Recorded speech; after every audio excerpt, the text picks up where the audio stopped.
The 9 Years podcast is brought to you in association with Season Master and the Window Workshop.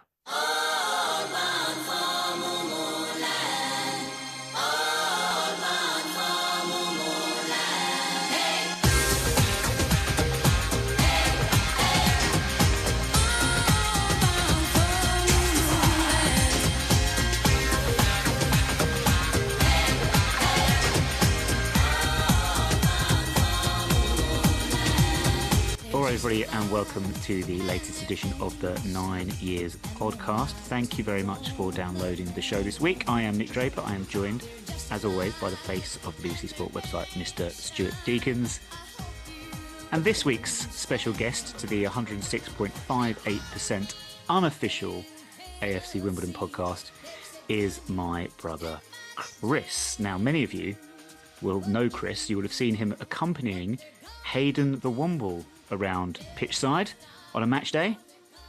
Hayden, of course, being our mascot, large and hairy, with ill-fitting clothes and difficulty staying upright. Chris has been performing this role for nearly a decade now. It's too easy, isn't it? Thanks very much for having me on. Yeah. Sorry, I knew where it was going. No, it's set up and knocked out the park. Hello, chaps. Thanks for having me on. Hello. Thank you for coming on. It's been a long time since you've been on the podcast. I can't even think how long it's been. It's been a good while. It's been a while. Obviously, the feedback from the last time I was on was so glowing that you decided not to have me back on again. So here I am. Yeah, I think about 2 years. There was all sorts of legal matters why we couldn't have you back on, I think, to be honest. And that's why we can't have... Yes. That's why we can't have them on. Yeah, we've not had that one for a long time either. Well, yeah, that's going back into the archives. And lots of things have made returns to the podcast this week, of course, as we all know. Boobs is what they want. But also, of course, we have to now refer to us as the home of the smashed mango curry. So get your mangoes out, everyone. I've got... we will not be doing that on camera. Where did smashed mango curry come from? Well, all will be revealed. Mangoes. Oh, thanks, Stu. That's a great drop. Mango. We can just drop that one in every now and again. We're going to have to start being sponsored by a mango supplier or a curry supplier, depending on whatever you are. To be fair, I love a curry, but mango doesn't really make much sense because a curry should have meat, unless you're a vegetarian, of course. I realised I said it and I was like, I'm going to upset all the vegetarians now. I'm like, damn. Starters, we mean to go on this podcast. All our vegetarians out there. The views of Mr. Stuart Deakins do not necessarily reflect that of the 9 Years podcast. No, probably do, to be fair, but yeah. Well, this week we are meant to be talking about football. Oh, yeah. And AFC Wimbledon in particular, and a defeat to Port Vale, some injury news. There was a Don's Trust meeting on Monday night, and we also have the usual. We're going to look ahead to a fixture in Buckinghamshire on Sunday. We also have another round of My Father Was a John Joe O'Toole Maker. Chris is here to discuss the final season of the old Wimbledon FC, 2001-2002, and that horrendous year, because, Chris, you had a very unique perspective and unique experience of that season. But you know what? We're going to hold that thought for a minute. Let's get all the other stuff out of the way first. Jeez. The more current, I know. You just have to sit on it for a little while, okay? You need to think about more current things. Don't look at me like that. It's an audio podcast, Chris. No one at home knows what's going on. Right, Port Vale, Stu. All I'm going to say to you is that I am surprised we lost, because as I said last week, I thought we'd get something at Vale Park. We very nearly did. A lot of people have said, we started really poorly and it's always difficult to come from 2 goals down, especially so early. But when I look at it, I think we got ourselves back into the game. We scored a good goal through Josh Nerfield, got it back to 2-1. And then the third goal is a disaster, isn't it, on many levels?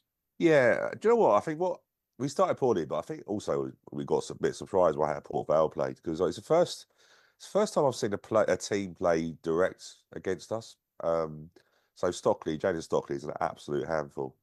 And they literally hit him every time, and we couldn't deal with him for the first 15 minutes. And then obviously Chislett and a lot of their players worked off him. Because obviously, we like to press high, but we never really had a chance because they don't really play much football, which is nothing against Port Vale, but it just shows you there's two ways to skin a cat, effectively. Everyone's trying to play football, and Port Vale, to be fair, I thought played a very, if you've got Jaden Stockley, use him. That's what done us for the first 2 goals, but it's a terrible start. Like, the first goal I can sort of live with. The second goal, it's just like, it hits the post and everyone else has gone, oh, what do we do now? Like, reaction just sort of sometimes tells you you've not switched on enough if you're letting goals in like that. And at 2-0, you're sitting there thinking, oh. But there's been a few times this season where we've not started particularly great, really. If you think Colchester, we actually 2-0 down inside like the first 10 minutes. We had obviously Port Vale on Saturday. I think Ipswich, you could argue we didn't particularly start great. Yeah. So, we have to start thinking about these things and think, why is that? Is it because sometimes we set up to be, we are, as you say, we're a team that sort of plays on the counter, so we like to sit deep and we're quite happy for teams to have possession against us. And maybe sometimes if you're going into the game with that mentality of sort of keeping it tight and slowing the pace down to start with, sometimes if a team comes out at 100 miles an hour, do we get caught cold a little bit? Well, this is the argument, since the defeat, a couple of people I've been chatting to going, are we a bit too reserved, a bit too, should we just go for it? Of course, it's different going for the game when you're 2-0 down or 3-1 down going into the final 20 minutes. It's different, setting on all the subs and stuff. But you could argue maybe we're being a bit too tentative on that side of it. I don't think really. It's catch-22, isn't it? But yeah, it's really weird, isn't it? How, with teams that start poorly, a lot of teams like try and think, how do they do things differently? Are they not having high intensity warming up? Do they do something different to start the game off? I don't know, but I think we've got to be careful not to get too reactive to it. We have played Notts County and Port Vale, who arguably would be probably 2 of the better sides in this league. Yeah, it's frustrating. It's frustrating that we probably should have got something out of both of those games, and we haven't. And again, as you say, with perhaps the defeat to Notts County, really poor defending on a set piece, some instances of some poor defending as well. I've come back to that third goal. Jaden Stockley's basically on the goal line with a free header, and we've got 3 players: Goodman, James Ball, Joe Lewis. You could almost throw a blanket over them, and yet Stockley's got a free header, empty net essentially. It's kind of a bit annoying. It's the old thing, you're most vulnerable when you've scored. That's the old thing, isn't it? It's annoying if you look at it, no pressure on the ball. We're trying to hold a line, and then we've got a runner who's gone on. If you don't press the ball, players at any level are going to slot people in. But yeah, to leave Jaden Stockley unmarked, it's just like, the thing is, you thought a 2-1. We were going to go on and get something. 3-1, of course, makes it even more difficult, doesn't it? But I always look at reactions of players at the end of games, and most of their players were flat out on the floor. I think ours were as well, but more in frustration. But they held on. That's probably their hardest fought point so far this season. Yeah, and we did come close to getting the equaliser, and we've all seen the clips of the goalmouth scramble. We hit the bar and they were throwing bodies in the way and stuff like that. And hey, fair play to them. Port Vale will finish in the top 3. We do need to find a way to win more consistently away from home. It is still only the one away win this season. All our other, we're 100% at home, which is why I got my words modelled there. 100% at home, only 1 win away from home. I still think though, Stu, that we are a top 7 team come the end of the season. All right, I've seen nothing to dissuade me from that. January, of course, is always the bit where our seasons tend to go a little bit not great, but we'll see. We shall see. The bigger frustration for me this week is, and as you know, I do not pay attention to the midweek competition, billed as a decider where nothing was actually decided. But we lost to Brighton's under-21s, and we've ended up with 2 injuries, which I'm not sure how. James Furlong and Isaac Ogundere, and Furlong seems like it could be a dodgy one. Isaac seems very much up in the air. It could be one where he's actually, patch him up and he'll be good to go on Saturday. Do you have any more information about either of these? No. Well, I had to leave the game after 20 minutes. My son wasn't well, unfortunately, so I... Oh, you did a trotter. Yeah. He didn't leave. He stayed there. That's the problem. The thing is, I got home and I had a quick check on before I looked after my son, and I saw we were 2-0 down, obviously, with a third. I was a bit surprised, to be fair, because I felt we put a reasonably strong team out for that. Injuries, that's the problem you've got, in that you don't want to pick up injuries in that competition, especially when you've effectively qualified on that. I don't know. I've not seen either injury. Furlong, if it's a shoulder out, if it's just a simple case of putting it back in, then that's just going to be bruising. So he should be okay. I suppose with Isaac, yes, you can stitch him up. I suppose the only flip side to it, or the precaution might be if he got concussion because of it, or anything like that. Because if it's a concussion protocol now, isn't there? But I'm just surmising. I don't know if he did, but if he's obviously got a headache, then it's going to be sore. But you know what? It's really frustrating because Isaac has probably become very pivotal to the team in that position, which I still find amazing when you think like he's 21, and I think you could argue, I don't know how many appearances he's got, but like you could argue that he's been around for like donkey's years, but he's still a baby, isn't he? I mean that politely, of course, when you're my age. James Furlong just popping his shoulder back into place. I always wince when I hear this. So my first year at uni, I lived with a girl in our flat.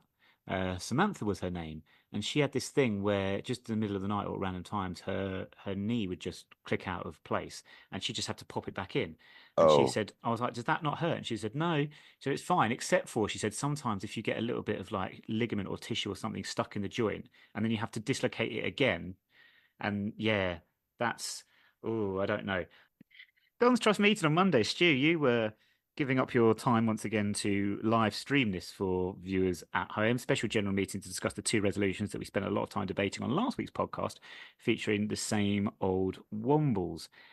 Not a great turnout for this meeting to vote on these two resolutions. Voting is still open to members. We have about 6,200 members now, by the way, which I'll come on to that very shortly. But nothing seemed to actually get decided from said meeting on Monday, did it? And as I mentioned last week, staging it in half term isn't going to help, I don't think. I think you stage it before a game, you still would have got many people turning up. I just think there's a I don't know, it's a really weird one to do. Obviously, times have changed, in terms of the days of hybrid meetings and stuff like that. And don't get me wrong, I've got no problem giving up my time to do that. I volunteered to do it years ago because people couldn't get to people could get to Kings Meadow going back then, and it was something I felt like we could offer. It surprised me, and I think it surprised quite a few others that we, obviously the last SGM we had was when there was a members raised motions. We got quite a few for that, but the last restricted actions we ever had was back in 2 ticks for going back to Plough Lane. And I know that's a little bit different. So you just wonder whether the fan base don't class this as the severity of it, if that makes sense. But I started counting in a room and I struggled to get to 40.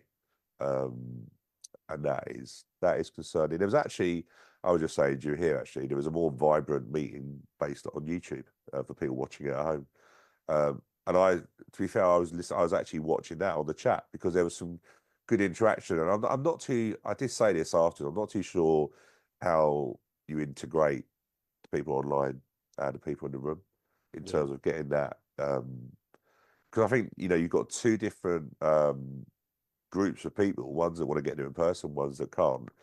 And you've got to find a way of having a constructive discussion. The best way of doing that is by getting people into a room. But yeah, it's a difficult one. But it went on for 3 hours. And the reason there was no vote, there's a poll vote now. So basically what happened was at the end of the meeting, Angus Fox, who's the chair of the Dons Trust board, raised the motion to have a poll vote. So everyone received an email, probably, I think, by midnight of that day. And now it's just up for people to read the email and vote. I said a minute ago, though, we've got 6,200 odd members now. This has gone up for a couple of reasons. I think, unfortunately, I don't think either of them are to do with actually people necessarily wanting to take part in these sorts of conversations or these meetings or these votes. My concern is we have diluted membership a little bit. So if I've got this right, membership now comes with a season ticket, but also membership confers you certain benefits, including opportunities to buy tickets in priority sales, perhaps for big League Cup ties with teams, maybe someone like Newcastle, for example. do we not? I think that's aside from I'm having to assume a lot, really, to be honest with you, with many things about this, and I don't want to spend too much on this. Yeah. But I'm assuming this, there's an increase in membership costs. It's like £50 to join now, whereas it was £25 before. Now it's included with the season ticket, and I believe £50 from every season ticket sold that also includes a membership goes to the Dons Trust. So we've got an increase in funding, but we're now at a time where I don't know if funding for the Dons Trust is what we need. We need engagement because we need people to vote, because otherwise any restricted action is not going to get passed. So have we not caused ourselves a bit of an issue? Is that just me? Do you know what? I don't think I've ever got to the bottom of where that money is going. So yeah, you're right. So £50 is a membership, and that includes discounts in the club shop, tickets. Also gives you a discount of £5 on the stadium tour, which Nice. we've been pushing for a bit. See what you've done there.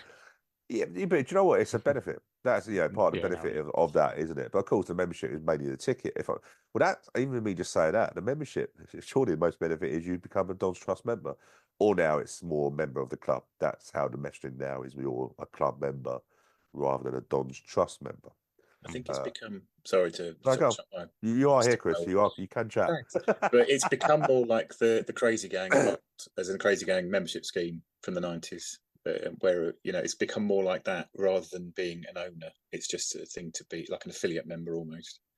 And as we say, they've diluted it so much now, and then they're requiring all these restricted actions to have 90% of the membership voting, which is going to be very difficult to get that many people involved when, if they've just bought a Newcastle ticket and had no other interactions with us in terms of being involved online in the club with the club, they're not going to vote. It'll go in their junk and never see it. So are we going to get the 90% every time we have these actions?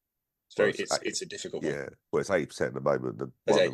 One of the resolutions is to increase it to 90, which from a personal point of view, I think it's absurd, because getting 80 is it's another 2 votes again, isn't it, for these things? Yeah.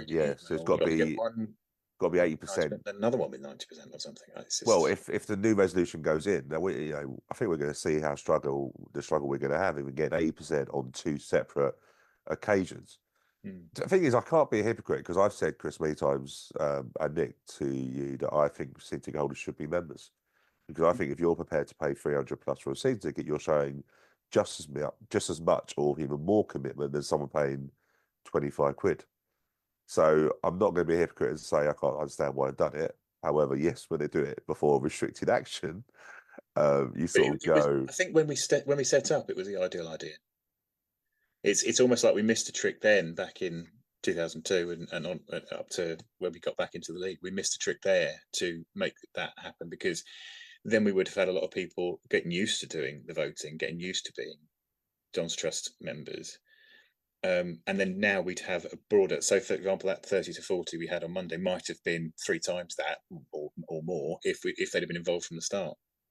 But that's just But Nick, do you know what? Like I say, going back to what we were saying about the money, I don't know where that money's going. I don't see the point of £50 going to the Dons Trust, because they will use it for administration. I know some of the money goes towards the women's team. I've got a bit of an issue how we fund the women's team, I'm being honest with you. Not that we shouldn't give the money, but I think we should do a different way. I don't see why the money comes from the Dons Trust. Effectively, in my opinion, the money, if you're paying to be a member, the money should go to the Dons Trust to be able to do the administration stuff and everything for the cost, and the rest goes into one bucket, which is the money revenue going into the club. That would be how I would see it. So even though you're right, I think, if we look back at how many people joined as a member close to Newcastle, I think you'll find quite a hell of a lot. But that's still £50.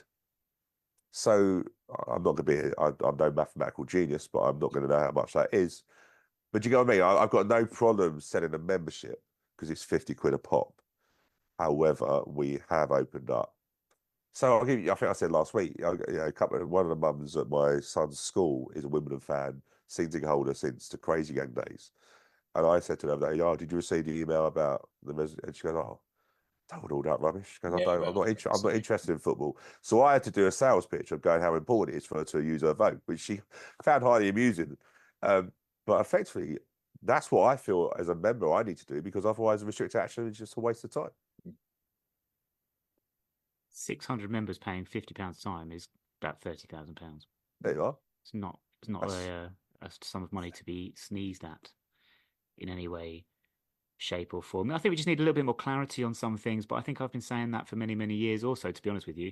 If I look at, and I don't know who was in the room on Monday night, but say go back 20 years to when you go to some of these meetings at Kings Meadow, some of these first meetings at Kings Meadow, and I think largely people in the room on Monday were probably not too dissimilar to the ones that were in the room at Kings Meadow 15, 20 years ago. And that probably tells its own story. Do you know what? I thought you were going to say those people in the room were young people. And I'm like, yeah, because that was 15, 20 years ago. Yes. Yeah. We're all time began. We were all a lot younger. We're all a lot younger than Do you know what? George. There was yeah, he was still a baby. He was trying to pick the ball up. Yeah. Do you know what? There was one person probably under 40, maybe under 30. And he was a really interesting one to listen to. So I don't want to go too much on this, but I've said for a little while, when we done this aim of being a championship club within 5 years, I laughed my head off and said, this is crazy to have this as an aim because we're not even in League One yet. Yeah. However, this younger fan was talking about selling equity, and he was going, well, would it be better to sell equity in League One to then get into the championship than sell equity in League Two because people will pay more money for equity in League One? I got his point, right? Yeah. That's fair. Yeah. But the championship is not a realistic aim, in my opinion. No, not at present time. No. You know, when you go back, we'd be in danger of doing a Forest Green or Wickham. Was it Forest? It was Forest Green. Well, yeah, but even that, like, yeah, Yeovil did it as well. Yeovil. Yeah. So one of those northern. But what it highlighted to me, though, I know one of those northern teams. Hold on, we're back to Geography Hour on the Nine podcast. I know full well where Yeovil is. Do you now? Do you really? Because we went from Forest Green to Yeovil to talk about northern teams. No, and now I'm just Forest Green. Is that a derby? Well, because there's only some fields separating them. Quite a lot of fields. They're in Derbyshire. They're like Nottingham way. Where? Anywhere north of Watford or even. I thought Forest Green was close. Yeah, I'm talking about Derby. Don't worry. We're you see what I did there. Yeah. Podcast overboard. Anyway, Stu, you were saying. Yeah. So what it highlighted to me was, one, it was really good. You had someone under 30. I reckon he was under 30 in the room. The second point that worried me was that he had obviously taken this championship as a realistic aim. And I started thinking, how many people because I heard this championship thing mentioned quite a few times. And it just bugs the hell out of me, because I don't think a realistic aim is. If someone said to me, when I get into League One in 5 years, of course that's realistic. Yeah. You know, but then people come back and go, oh yeah, but Plough Lane was never a realistic. Yes, but that's a little bit different. The aim to get back to Plough Lane was something that we wanted to achieve. The championship, you know, Millwall reportedly lost £1 million a month in the championship, covered by a rich owner. We potentially are losing £1 million a season in this. So that just got me a little bit. I think we've got to be a bit more realistic with it. And yeah, a lot of things come out of it, if I'm being honest with you. But the bottom line is we need a cash injection. I think that's the bottom line of it. We can dance around ownership and can we lose voting rights, but we have to realise that we've got 2027 coming up pretty quickly, when we need another lot of money, and that will come around very quickly. Yeah, the bond repayments do have to be made, or it's a conversation we have to have, whilst at the same time, as you say, Stu, still continuing to fund a competitive football league team, which is becoming harder and harder. Talk about Don's Trust meetings. I go back to arguably the very first, although it wouldn't have been the very first one, obviously, but I think historically you'd consider it to be the very first, or at least open meeting of the Don's Trust, which was at Wimbledon Theatre back in 2002. It might have been the 10th of February, maybe. 10th of April, I think. No, it's definitely February. I can't remember if it was like the 9th or 10th. I'll Google it quickly. Chris, do you remember that meeting? Oh, very well. We sat at the front of the circle, I think, weren't we? Upper circle? Yeah. Yes, remember it well. Signed up on the day. Got I think I was number 63. I think my membership number. Wow. Like that. Do you know what? I didn't go. Yeah, it was. You went to that, didn't you? Did you not? Nope. It was huge. Obviously, all the I say usual suspects, which makes it sound terrible, but everyone was up on the stage, very passionate.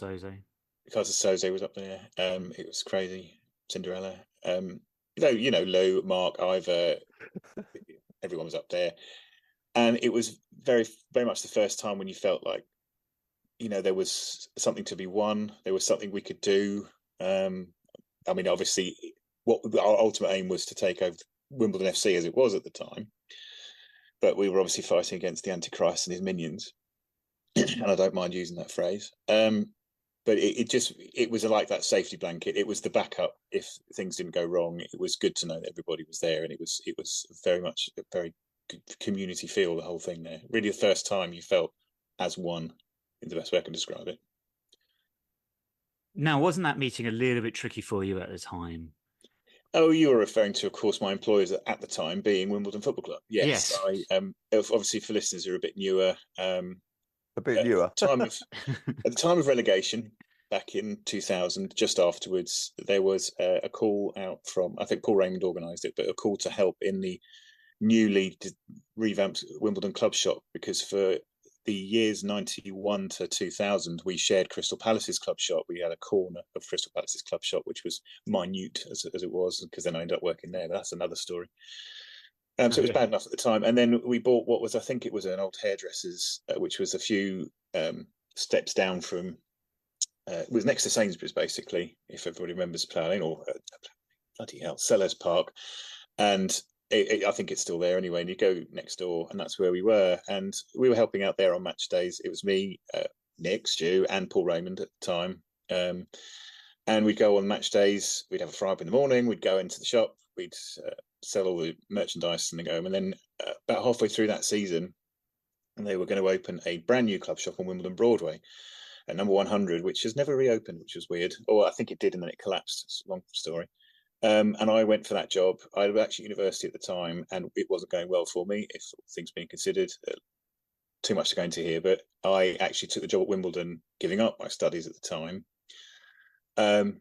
And then obviously everything happened in the following summer. So I did about 6 months where I really enjoyed the job. And then they dropped the Milton Keynes bombshell in the summer of 2001 at the training ground, the Bank of England training ground, which we used to use sometimes instead of Richard Evans. Oh, yeah. Forgot about that. We used that a couple of times. We were doing a photo shoot for the kits, for the new kits that year, the Maxi Muscle shirt, which was a really nice shirt. Well, yeah, the yellow one was anyway. Yeah.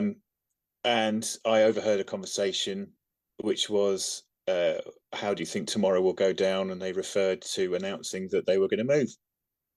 And that was literally the day before. I think Mark Jones had already got hold of it as well. He'll probably correct me, but I think he already knew as well. And yeah, it was downhill then. It was like, that was the season of protests and walking the very fine line between fan and employee. So basically, my impression throughout that season, and even up to and including the 27th of April 2002, was that that move would not happen. I was absolutely convinced of it. I thought there's no way they'll allow it. And obviously, the first time when it got rejected, I was smug as anything, because I thought, no, it didn't happen. You're stuffed. Get on with it. Do what you're going to do. But then they went to the three-man panel, as we know, and it got accepted. I'm sure lots of money changed hands, and I don't care if anybody does me for libel at this point, because it's 20 years ago, and I think the statute of limitations over here is gone. So money changed hands, and 2v1, off you go. So yes, I was left a little bit adrift at Selhurst. I was at the meeting, and I became a Don's Trust member. They were all very aware at Wimbledon of what I was doing, and that I'd become a member, and I was completely against the move. I did have to deal with Charles Koppel and Matthias Hauger trying to basically sell the idea of Milton Keynes to me on a near daily basis. But some of the conversations, I mean, obviously going into it, I've not really shared a lot with other people for various reasons, but it was interesting listening to them, and how committed they were was a little bit up in the air. Basically, the Norwegians who had bought the club of Sam Hammam wanted out pretty quick. They wanted someone to take the thing. They wanted to get it off their hands, because they were losing whatever magic amount they decided in their heads they were losing every year. And they appointed Koppel basically to get us out of Selhurst and get us somewhere. or do something with us. And they were already aware of Winkleman's plans because other clubs had been approached. Queen's Park Rangers, Luton, I think, even were one on the list. Dread to think what the other ones were, but so he knew that was a thing. They were aware that he was on the lookout for something, and they had been hatching that plan from minute one. As soon as the relegation set in, that was their aim. You only have to look at some of the dodgy dealings that went on that season. Nielsen to Norwich, for example, was the biggest one I can think of. Cooper to Wolves, another one. They didn't want promotion because they knew that in the Premier League there would be stricter rules on moves, as in it wouldn't have happened. The Premier League was a different kettle of fish. I think they'd already intimated after the Dublin debacle from the mid-90s that was never going to happen. So move 70 miles, let alone over the Irish Channel, was never going to happen. So they did their damnedest to prevent the promotion whilst trying to look like they weren't. They're trying to say, well, we need the money, so we need to sell these players. But, it was all guff. But couple of the biggest ones for me, stories-wise, was Matthias Hauger coming to me and saying, after the move had been moved, between the first time they said we're going to the first rejection, he said, I noticed we play our midweek games on a Tuesday, but what if the people of Milton Keynes want to play on a Wednesday? And it just showed to me that he's had no idea about football. Neither did Coppell. They're flipping businessmen. They always were. They were there to turn a loss into a profit. And I hope they're very happy in whatever it is they're doing now. And then I think a week afterwards, Coppell called me into his office and said, "Look at this." And he pulled out a blueprint of the Milton Keynes Bowl, where they currently do concerts and so on and so forth. It's a big old grass. If anybody doesn't know what it is, it's a concert venue. Hasn't been used a lot recently because Winkleman is an idiot, but they reopened it in the summer, and it's basically a huge green bowl with a stage in the middle of it. And he pulled out a blueprint of what a stadium would look like on that site, and he said, "This is going to be here, and the fan zone will be here," and I'm just completely, all right, that's nice. And I looked around it, and by that time, I think I was pretty much in charge of merchandise because Sharon Silito had retired / I think been kind of forced out. Here's a name I haven't heard for. Yeah, Sharon Silito, and all his sale on it. And I said, "Oh, and where's the shop going to be?" Hadn't even thought about it. So he's trying to sell to me, merchandise guy, a stadium without a shop in it. They really didn't know what they were doing. They were making it up as they went along. It was that's why in the back of my head thinking they've got no chance of getting this move. Genuinely thought for the best part of a year, you've got no chance. I was forever hopeful that they'd take on what Wissa was saying about Plough Lane, because that was still up in the air at the time, and they could have done it. I mean, I think they thought again that Wimbledon was bigger than it was. They could have put a stadium on there if they'd have put a bit of money into it and probably done very well. I mean, look at us now. To be honest, I know we're a few divisions below where we were, but maybe not on the dog track, but certainly on the old, because Safeway still hadn't sold up to the housing developers by that point. But anyway, that's another story.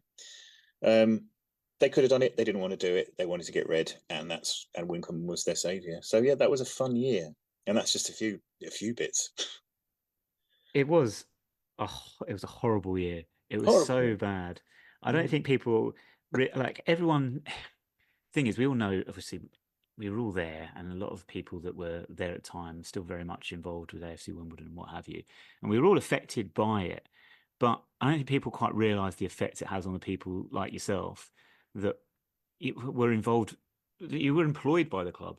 So it wasn't just a case of, my football club's being taken away. It's like, this is my job, this is my livelihood, this is my life being taken away.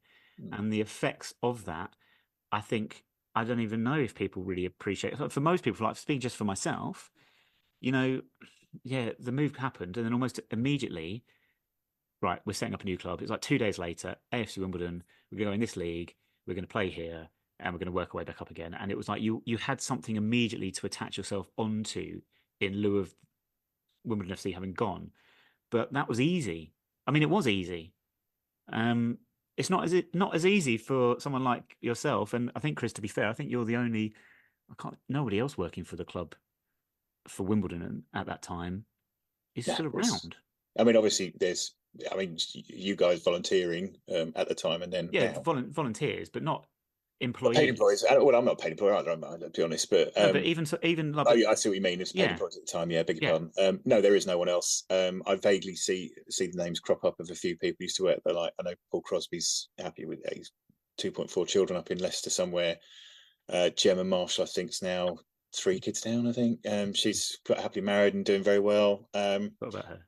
And I see, and Izzy. Do you remember Izzy as well in the last? Remember Izzy with the teeth, which is a terrible way of putting it, but she was there in the last year. Bless her.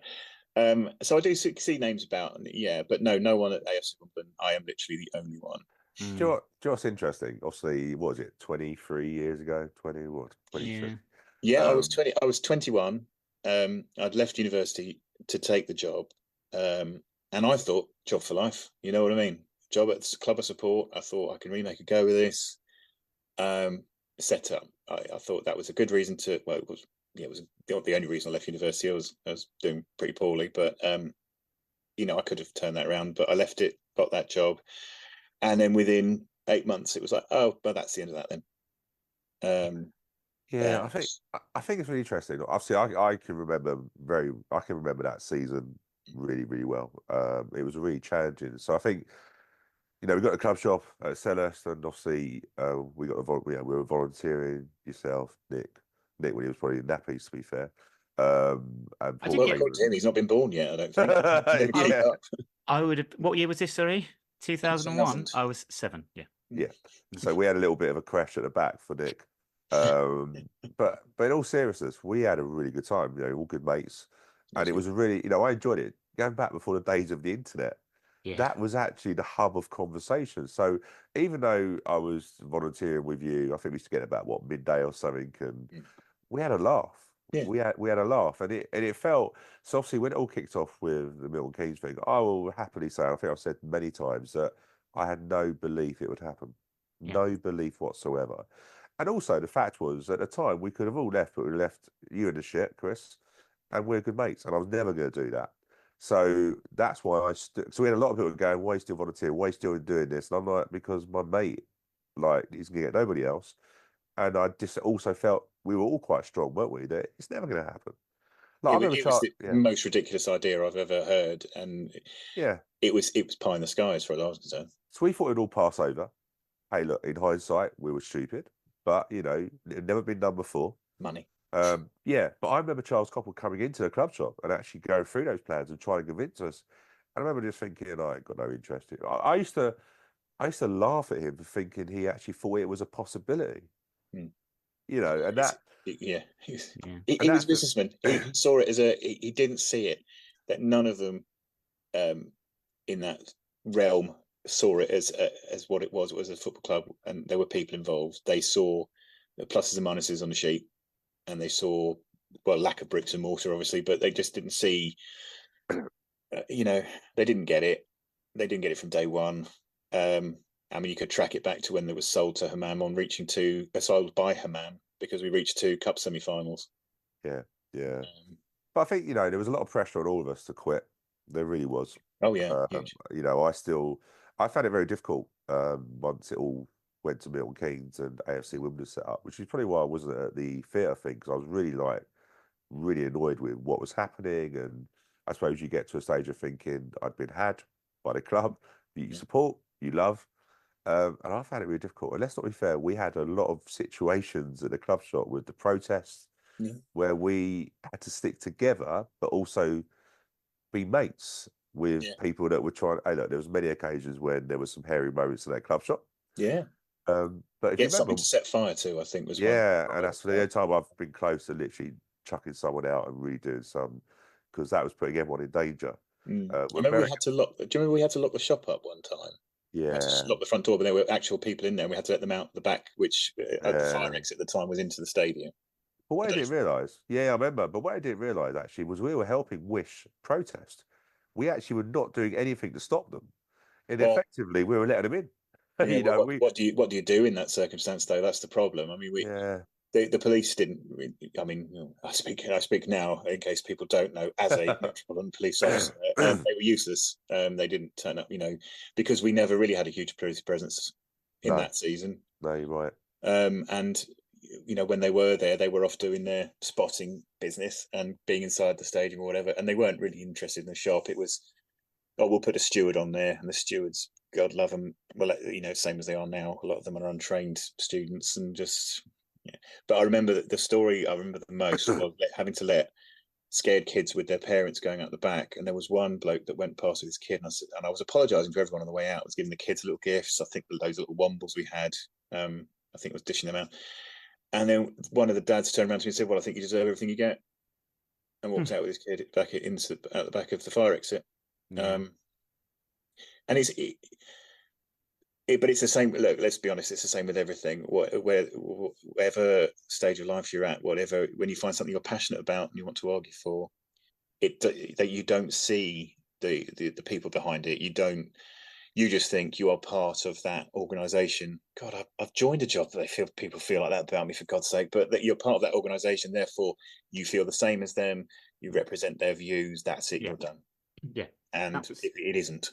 No, that was the thing that frustrated me most of all. It was the fact that there was this assumption that because either Stu or me or poor Eamon or whoever was still volunteering, or you yourself were still employed, they felt like, well, that means that you're in favour of the move. And it's like, well, quite clearly, obviously not. I mean, like, you'd have to be insane to believe that. But it was, I mean, I suppose we live in a world now, and maybe that was a precursor to all the early days of it, where everything is just black and white. It's binary. It's this or it's that. There was no shades of grey, and there was so much shades of grey in that whole situation. Without trying to sound like a big head, but I was thinking, if it did all come crashing down and all of a sudden we did then drop through the leagues and whatever it was that was going to happen, I was thinking you're still going to need someone on the inside that's a fan. And so in my stupidly misguided way, I thought, if I hang on and it does all go to tits, then there'll still be someone inside that gives a shit. If I'm allowed to swear on a podcast, but I've done it now, so fuck it. Chris, told you a million times, you can't fucking swear on this podcast. Yeah, for fuck's sake.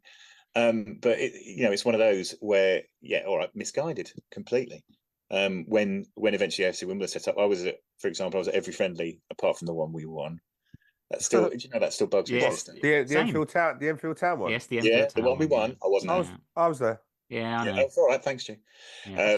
But I went to all the others, and yeah, still those furtive looks and those, what's he doing here, and he shouldn't be here or whatever. Which again might be my own feeling about it. But there was sometimes there were the odd sort of disgruntled look or whatever. I mean, anyway, it didn't bother me. I'm made of stronger stuff. That's why I joined the police. But every game I was there for the friendlies. I was at Kingsmeadow. Probably I'd missed the first home game. I can't remember why. I've got a horrible feeling I was at Selhurst that night. And I've obviously as soon as the move was like, there is no appeal, you're gone. I started looking for another job. I moved on to Wetherspoons soon after, because that was somewhere I could get in. And then I carried on from there. But it was tough because also I was flat sharing with our friend Nick Palmer at the time.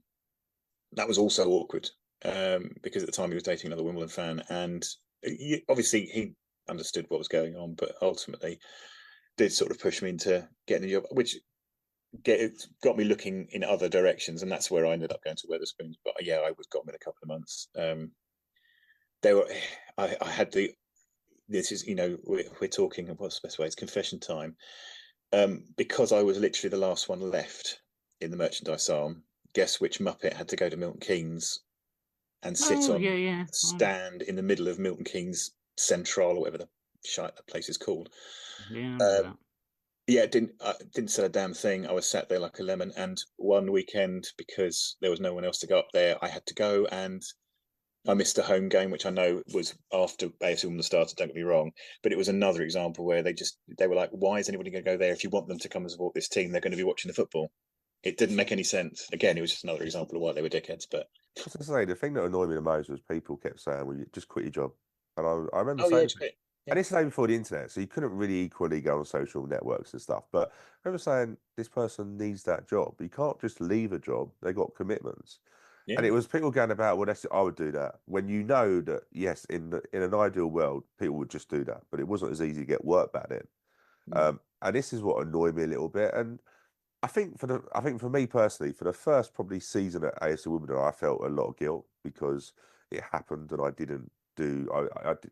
I would never have jumped, but I sort of thought I've been done. And I felt angry because I felt angry about myself for being led to believe that it would go away.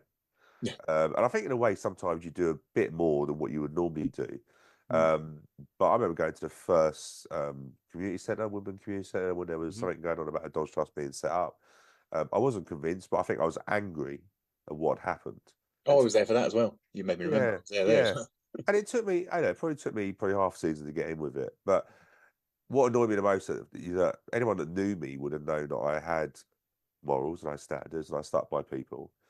But it just back then you couldn't really not clear your name, but it went around, didn't it? Do you know what I mean? Yeah. And that's what annoyed me. Actually, I'm quite pleased with doing this because 20 years is a long time and you remember things and can say things that you probably wouldn't have said near the time.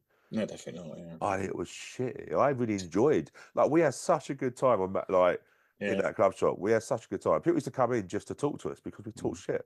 Nothing strange, really. Well, no, it's 20 years later, and now just chatting shit in the new media. Yeah. And you just felt like it would blow over. And I feel annoyed now that I felt that. But you just thought it would blow over. There you go. And like you said, if we drop down to League Two or whatever, we got a club. And then you go like, shit, we haven't. So, hey, like, hindsight's a great thing, but it had never been done before, and it's never been done since.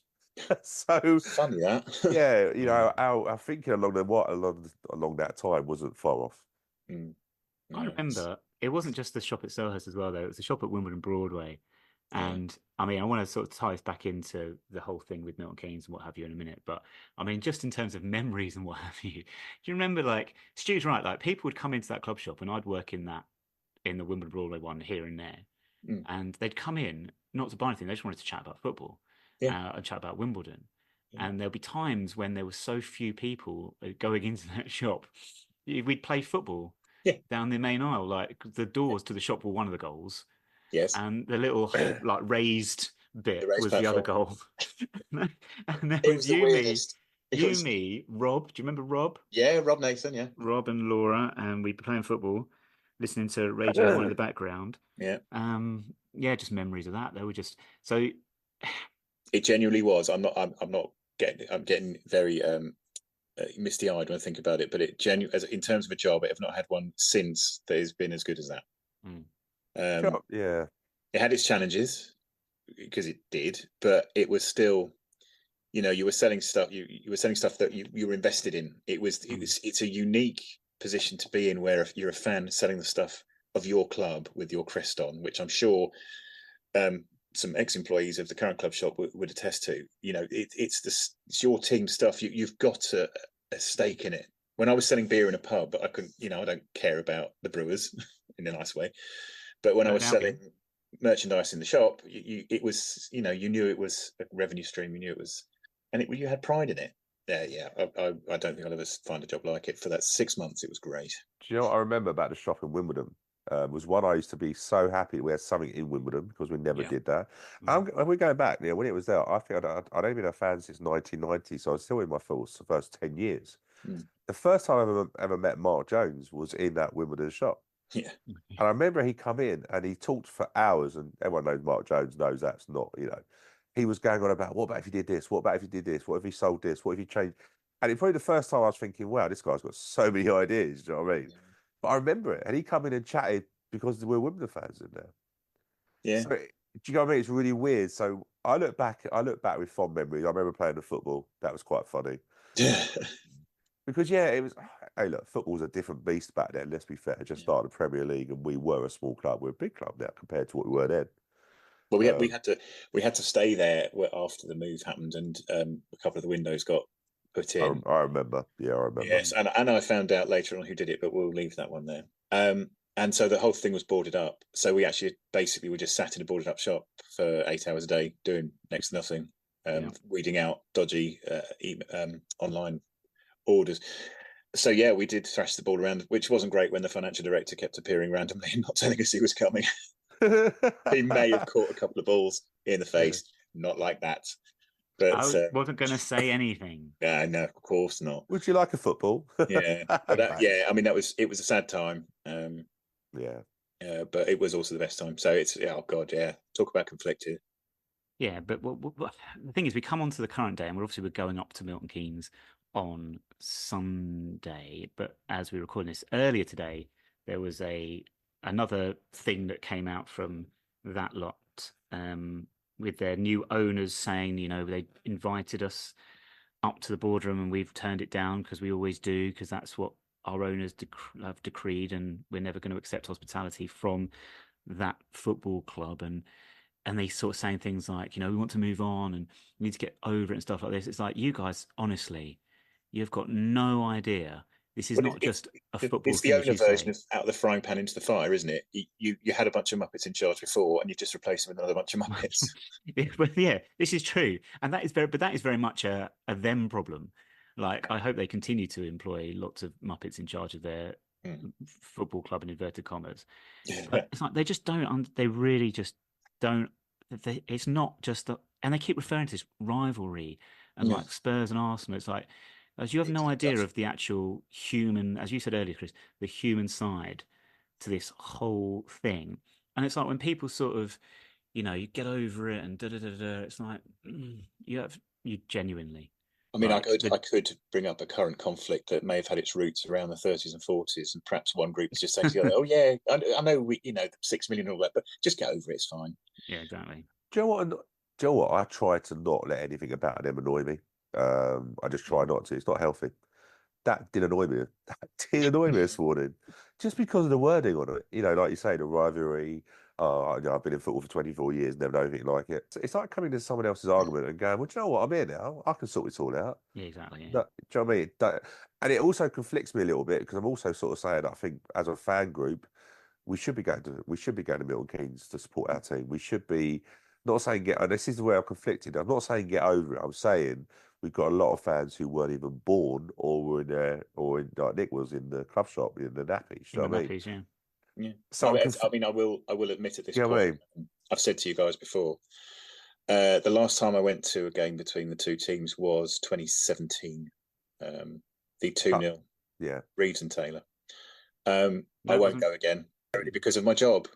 That game, which I was at, having sat at a promotion exam that morning, so perhaps may have visited a hostelry or two on the way to the match.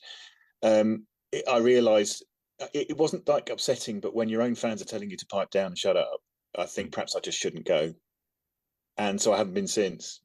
And it's not because they particularly rankle me in any way, but I just think I will say the wrong thing one time, and that's just ain't worth it.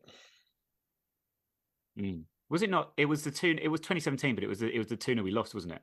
No. It was It was the at Kings Meadow. I remember it because it was when Kwesi Appiah missed a penalty, or Lara Taylor missed a penalty. I definitely didn't go to that game because it was the 2-0 win was the last time I went. Okay. Was it?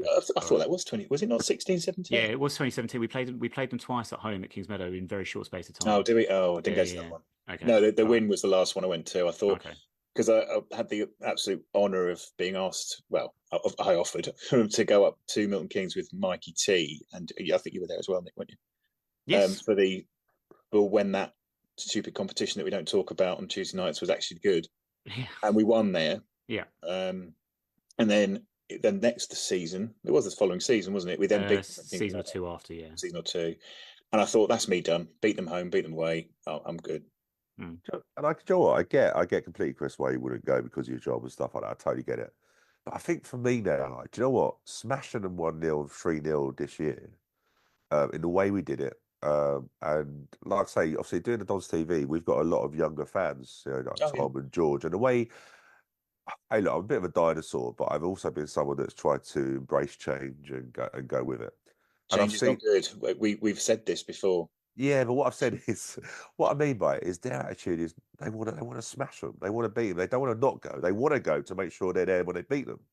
Yeah.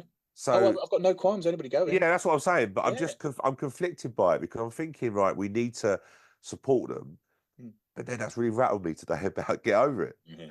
So I think we should, I'm really pleased we're taking 1,400, 1,500. Yeah, I'm really pleased. I think if we can moving forward, we do that because Joe. I say go for it. Absolutely. Yeah. Go. I'll be there in spirit with you. I'm not going to not celebrate it. I'm not going to. I'm not. Yeah. It's nothing to do with that. It's just the wrong thing to the wrong person, and I'm in a whole world of shit. So I get that completely. Can I just tell you something very quickly? I did an interview for Nons TV, which will go out shortly. Well, went out on a pre-match, but I did an interview with Owen Goodman before Tuesday night's game.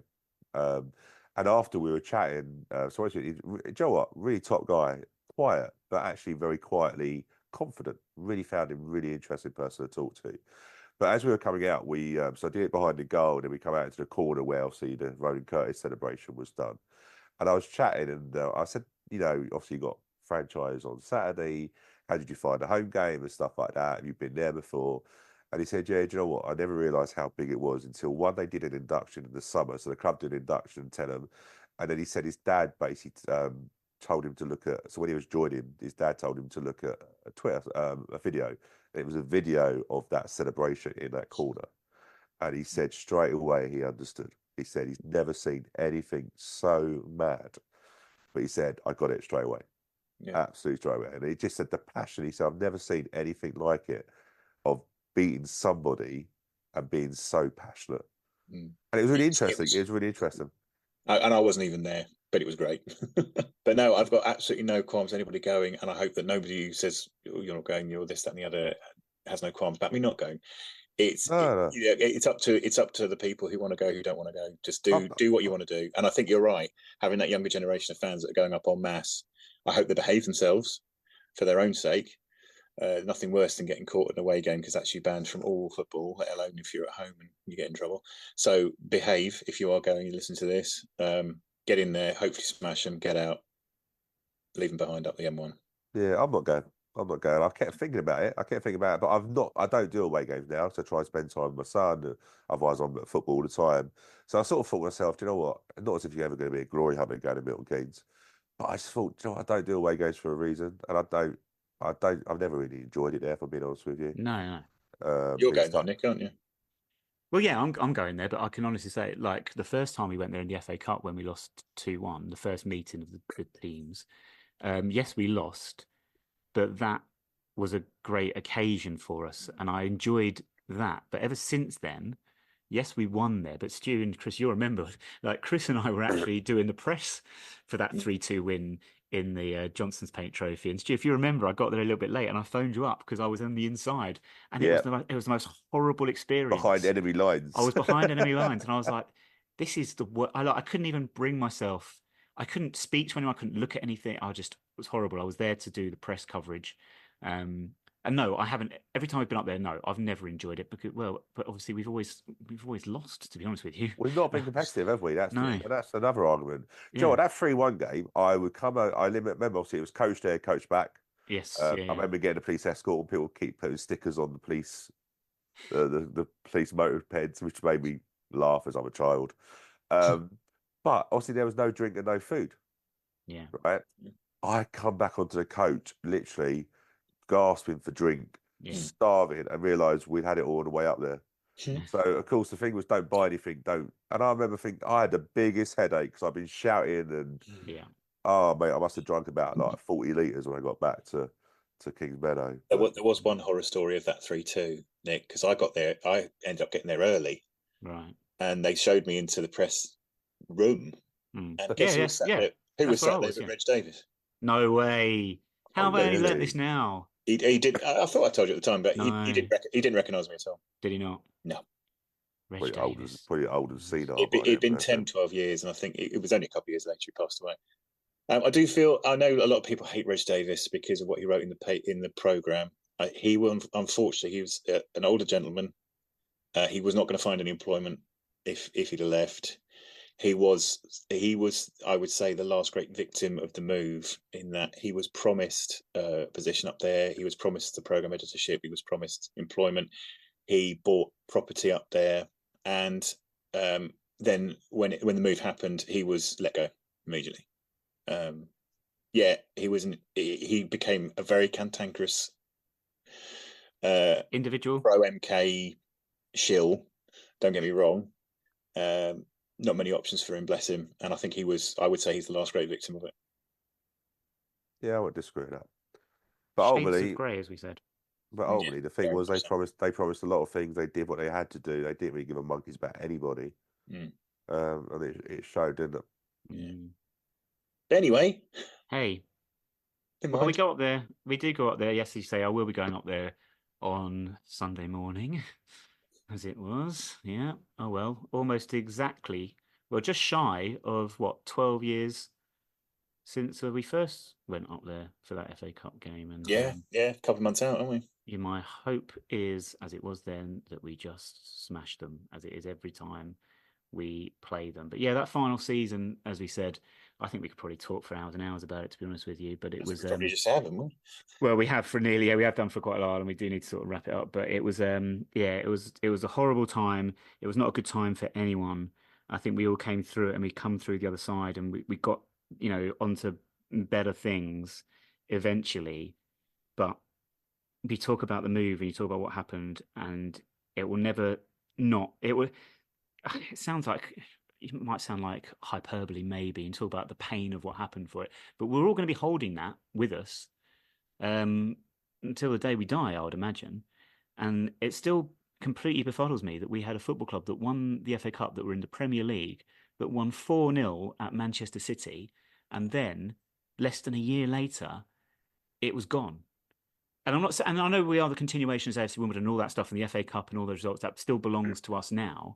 But Wimbledon FC and the Wimbledon FC that we all started to watch and that we all fell in love with, and the badge, as you said, Chris, earlier, with the badge on all the merchandise that you're selling, the badge that we all fell in love with, what happened was, I don't, yeah, just It insane. could have been soul destroying, and we should just be grateful that there were people around to set up the new club, to get everything going, which was all of us really, and everyone who bought a ticket to Sutton, up to to McDonald's Trust members this day, anybody who buys a match ticket to Plough Lane, we're all part of it. And it is. I know you guys alluded to it, the 105.78% unofficial podcast last week. 68. Yeah, no, you went up. You had to go No, up. 106.58. You're confusing me. 106.58.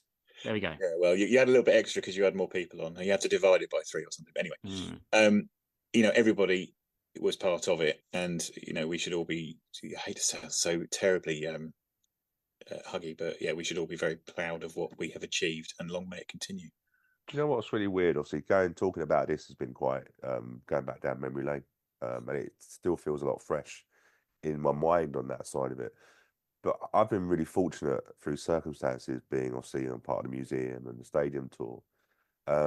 And I discuss it. I don't really discuss much in the first 10 years that I supported Wimbledon, which is really weird because I sort of, a lot of it is from 2002 onwards. But we've been lucky enough to have players like Marcus Gale, Jason Ewell, and Neil Ardley, and they started bringing back some of the shirts, and it started, it feels like that first 10 years of my Wimbledon, not even trying to forget it, but it just feels it was a little bit bittersweet, like you were just alluding to. Do you know what I mean? I was chatting to someone who was saying about, I had a tour on Tuesday, and there was a fan who'd been there. And he remember I went to all the away games in '94, went up to Liverpool when we played them on a Sunday in the cup, and it all come flooding back to me. It's not that I forget it. I just think that period was tarnished by how it sort of ended. Do you know what I mean? That sort of side of it. But you've got to remember, you've had double the time of AFC Wimbledon than you had as Wimbledon FC. So those memories are going to fade. Regardless, it's been 30 years WFC, we'd still be struggling with it. Definitely. I still got heroes from back then. We've potentially got Hans Seegers coming down this season, who's my hero. Well, be careful with him. Don't hand him anything; he'll drop it. Or don't pay him. No, let's not go there. Allegedly. But there are some great heroes from there. We are lucky with what. One of the things that I always say to people is that, yes, it happened, but I would never have ever stood on a haystack at some grounds trying to see football, or gone to some of the places like Feltham without a stand. Hey, look, we all remember we were told Feltham had a stand. No one told us the fucking roof was burnt down. Feltham damn near killed them. But do you know what? In all seriousness, we would never experience what we have. No, exactly. It is the most unique story of football. And it was before and it is now. Well, that moves us on to the most unique game in football podcasts, I think. It is time, as we wrap up this week's show, from My Father Was a John Joe O'Toole Maker.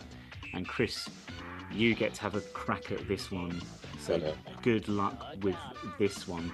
Forgot to mention, though, before we begin this, that a very strange thing happened to me. Stranger than seeing Reg Davis inside Stadium MK is I was just in Sainsbury's the other day and Batman walked up to me and he smashed a vase over my head. He yelled, "Tapow." I said, "Don't you mean kapow?" And he went, "No, that's China in my hand." Clue number one is a cryptic clue for this former AFC Wimbledon player. A meadow of recycling possession. Can I just say, obviously, who we're playing on Sunday, has this got any connection with them? Literally, this could not have any less connection. Good. Like, this is so random, I can't even begin to explain. So Okay. a meadow of what? A meadow of recycling possession. Next. Yeah. I think Okay. both Stu and I are like, yeah, next. Moving on. Okay, well, he scored his first goal for AFC Wimbledon in August 2002 against Cove. Ali Russell. That was good, but it's not right. Heath Ward. No, Stu, not you're looking Keith at me. I know people can't see this, but look, it's Ali Russell, mate. You look at me Yeah. confused. Ali Russell was a forward. Yeah, yes. Russell Ward literally played it right back and couldn't get that far forward because of how old he was.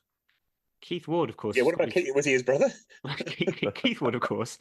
But Keith Ward had scored his first AFC Wimbledon goal in August 2002, but that was against Sandhurst Town, if you remember, on the bales of hay that Stu referenced earlier. And actually, Ali Russell probably would have joined by then, so I'm probably I'm a bigger dickhead to Chris. You came a little bit early. I think he joined a little bit later. I think he scored his first goal for us against maybe Reading or someone like that. Anyway, this is a midfielder, though. He only stayed one season before he went on to play against us for Ashford Town, Middlesex. Middlesex, of course, no longer exists, as far as I'm aware. The county? I'm pretty sure it's still there. I think Middlesex it doesn't really exist anymore. Oh, okay. No, it's not really. Okay. It's like what do they call in like Somerstown? That doesn't really. It's Earlsfield. It's not really a place, is it? Wow, that first season I'm not strong on because we had so many players. Yeah. I was going to say you're asking us to pick up about 180 players, then. He was a midfielder. He was recycling possession. He was a defender. I mean, come on. What's going on? I'm just saying names. Okay. I've got no idea. Seb Favara. Oh, that's good. But again, I don't think he came until the second season. This is my problem. We had so many players. We probably went through like that. Can you imagine can you imagine who the secretary was back then having to do registrations, like a full-time job, isn't it? Who was the secretary back then? I think it was Trev. Was it Trev? Yeah, it was would Trev. have been. Yeah. Yeah. Oh, wow. Well, no, I tell you what the answer is. Congratulations to anyone who got this. It was Lee Passmore. Oh, Passmore. Recycling. Yeah. Recycling, I get it. Yeah. But a meadow, a Lee. Yeah, see? Yeah. Genius. But recycling, I don't know where you get Passmore from. Passing, recycling. Oh, yeah, recycling possession, like Passmore. Yeah, no. Even though, let's be fair, right? Nick hates the idea of when I say recycling possession. I don't mind recycling the ball. I don't mind recycling possession. I'm okay with that one. Low block, no, no, that's not a thing. That's anyway. Yeah, I remember Lee Passmore. Did he only stay a season? Yeah, I was surprised at that when I look back at that. Yeah, because then I think Seb Favata came and then kicked him out. So Perhaps he should have passed more. We got players in like Gareth Graham, I think, and stuff like that who knocked Passmore down the line. Of course, only three subs, like it should be really. Only three subs on the bench, of course, back then as well. So trying to keep a squad happy was next to impossible. we didn't have a big enough bench, did we, to have any more subs? I don't think many grounds had benches. I was going to say, was there a bench? Well, that was the other side, wasn't it? Well, no, it wasn't originally. So this is what I loved. The first season or two seasons, the dugouts were on the home. They were, weren't they? And the amount of people used to keep going past and banging. We still did that on the other side with the plastic. But they were a little bit more. And the amount of people that kept doing it, you see the subs literally duck as if they're going to like it. It never got boring. Oh dear. The memories. When we first went to Kings Meadow, you had the catering outlet, which was actually part before we extended that main stand, if you remember, with the extra blocks of seats, and it was still standing room at the front, and you had to pay extra, I think, to, or no, it wasn't standing room at the front, but you could still transfer. So I think if I remember correctly, Lawrence used to stand at front of the stand, and you pay them £2 and you could go up and take a seat as opposed to standing with the riffraff behind the goal. Do you know what? Right? Those were the days. We've obviously done something on the obviously in memories back then. We should do a Kings Meadow memories. Yeah, we should. Because I've got so many, like I can never forget the queue for before they extended the stand. And when we used to have that food outlet where the athletics end was, and they did like the best burgers ever. And I would queue up. I didn't care how long I queued up for because they were the best burgers. We should do a Kings Meadow memory. Yeah, I mean, for one little bizarre example, just after I joined the Met, 2007, 2008, I actually policed one of the matches. I stood on the pitch. I had to, as a police community support officer, yes, I had to escort the ref off the pitch. It was a 3-1 game against who were we battling against in the Blue Square South? I think it would have been Chelmsford. It's Chelmsford, wasn't it? We won 3-1, I think.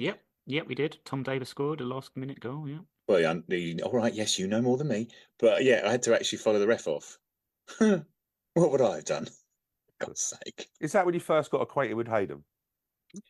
I started doing that. You started with the ref, and then you got to the match. Started with the ref, Hayden talent spotted you. He was like, I need someone to accompany me. First year I did Hayden was the same year you guys started this. Was it really? It was a lead up to Wembley. Wembley. Wow, what are the odds? The amount of times we used to take the mick out of you. It was so Obviously, you still do. It's not but at Kings Meadow was a lot easier. Like you could hear us. Now you've got really... no. Which is great. No, Plough Lane, it's just like who's the wanker in the green half the time. But... Yeah, that's the referee most of it. Sorry, anyway. Anyway. They don't play green anymore. No. It was me I was referring to. we got to go to our point about the reason why Luton Town were not in orange. I've just reminded myself. Luton Town, Coventry, Championship. Yeah. Luton playing in their away kit because the referee was playing in orange. I know, it's ridiculous, isn't it? The away team had to change. Yeah, but work this one out. So the referee was in orange and Luton were in black. I mean, call me crazy. There seems to be... It's like a fever dream. Yeah. Surely something's, but we don't want to talk too much about. No, yeah, that's don't talk about. Well, we know what happened there, but it is quite mad when you think about the fact. Yeah, Luton were a team that we played at Kings Meadow just as much as Coventry Coventry as well. Yeah, so from Chipstead to Coventry, it was quite a ride, wasn't it? But anyway, just very quickly then, we don't want to give too much to the Sunday's actual game of football that's happening. Suffice to say, it's a little bit of a trickier proposition than it was 6 weeks ago. I think it's fair to say they've got a new manager, Scott Lindsay. They've signed Scott Hogan because of course they did. Because of course they just get a free transfer. Yeah, the Rochdale forward from years ago, and now they've won 4 in a row. So we're taking over 1,500. Let's all just say, let's go there and smash them. One would hope so, but our away form is so tragically dire that I worry. Do you know what? Form goes out the window in a cup game. Probably goes out the window in this game as well. I hope so. And there's a few players that still have memories of not turning up when we got beat 3-1. Went really well for them, didn't it? Because we've beaten them, we're 4-0 up on them so far. I think there's still a lot of things to prove for players that were in that game back then. That's what I'm hoping. But it's hey, look, do you know what? Take the emotion away from it. It's a really tough first round draw. Well, updates from the game will be available on Twitter at 9YRS Podcast. But I think otherwise that is it for this week. So, Chris, thank you very much for joining us this week. Yeah, thanks for letting me vent my spleen, and sorry to all your listeners if it was too rambly. Yeah, you should be sorry. Stu, thank you very much for joining me. No problem. And everybody will sign off in the usual way. Alexa Bliss, bag first, milk last. 2 + 2 continues to equal 4. Get your mangoes out. We'll speak to you again next week. I mean, Chris, do you have any dislocation stories? None that spring to mind. No? You're going to probably tell me about one. I think you went to the hospital once and you had to have something put back in place and you decided not to have any anaesthetic for it. No, you lost me. How do I remember these things about you that you don't even remember? Was it to do with a brain? Was it to do with a brain cell? Could that be the challenge? Yeah, I think this must be it. No, I mean, so when I was 4, I did my shoulder. When I slipped over going back from school when I was about 13, but nothing really happened. Mm. And then I broke both my feet at police training, but there was nothing that could be done. It wasn't. I took all the pain relief going. I've never refused anything like that, but there was nothing they could do. I cannot give any more information about this story other than I remember you going to the You've hospital. imagined it. That's No, why. I haven't. You went to the hospital and you didn't have anaesthetic, and they put something back in, and you screamed the place down. And because the fact you can't remember this has now completely ruined this story, and now everyone listening is going, "Why the hell am I listening to?" What do they put back in? Well, if you can, if you can update me at some point of this mystery hospital trip, please do let me know. Genuinely. Okay, ignore all that. Do you remember when you fell over at Bolton? Yes, several times. We've not relived that for a little while, have we? Fell over at Bolton, slapped at Man United away. Yeah, I've done it all. Oh, Do you know what the thing is, right? Is Derby away. So you can tell he's getting old. You forget what can't remember now. anything. I'm Nick, by the way. he knows that because you've got it on Zoom. It's always a handy when you're on that. Do you know what, in terms of dislocation, not so much that, but you know, people used to click their fingers on their things back in place. You could hear, crack the knuckles and stuff. Yeah, mate, I was like, really? Do you have to do that? Like, I'll just get rid of your knuckles. Like, if you, yeah, I think it's the worst thing ever when you see that done to anybody. I don't know about you, but I wince thinking the pain that must be in. But it's a short pain, isn't it? Do you know what I mean? Like, it's just put back in, and there you go, isn't it? Meanwhile, next week on Casualty. Yes. Should we move on?